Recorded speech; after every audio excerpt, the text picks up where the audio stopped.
గౌరవ ముఖ్యమంత్రి గారు అయ్యా ఆర్టీసీ మనం అధికారంలోకి రాకముందు 4 సంవత్సరాలు ఈడి ఆనాటి ముఖ్యమంత్రి బంధువు అయినటువంటి ఆయన రిటైర్డ్ ఈడి పెట్టుకొని సంస్థ యొక్క ప్రగతి ఏ విధంగా దిగజారిందో మీకు తెలుసు. ఇవాళ మీరు వచ్చిన తర్వాత పెట్టినటువంటి మహిళా సంక్షేమ కార్యక్రమం ద్వారా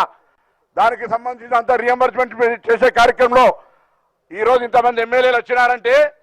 ఆర్టీసీ యొక్క ప్రాధాన్యత, ఆర్టీసీ బస్సులు కావాలనేటువంటి ఒక ఆలోచన కూడా అందులో దాగి ఉంది అనేటువంటి మాట దయచేసి అర్థం చేసుకొని కోరుతూ, ఈరోజు గతంలో సరియైన నిర్వహణ లేకుండా నిర్లక్ష్యానికి గురైనటువంటి ఆర్టీసీ సంస్థలో 3 ప్రధానమైనటువంటి సూత్రాలు పాటించాలనే నిర్ణయాన్ని గౌరవ ముఖ్యమంత్రి గారు ఆదేశించారు. ఒకటి, సంస్థ పరిరక్షణ, సంస్థ ఆస్తులచే ఎక్కడ కూడా ఆక్రమణ జరిగినా ఉక్కు పాదం మోపి ఆర్టీసీని పరిరక్షించుకునే బాధ్యత అనేటువంటి ఒక మాట అయితే, ప్రయాణికులకు సంబంధించిన సౌకర్యం ఎక్కడ కూడా ప్రయాణికులకు అసౌకర్యం కలగద్దు, అది బస్ స్టాండ్లు కావచ్చు, బస్ స్టేషన్లు కావచ్చు, బస్ డిపోలు కావచ్చు అనే ఒక అంశం అయితే,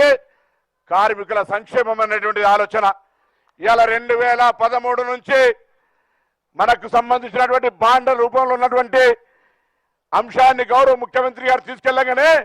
ఇలా తెలంగాణ రాష్ట్రంలో ప్రజల పరిపాలన రావడానికి ఆర్టీసీ కుటుంబాల యొక్క భాగస్వామ్యం ఉంది.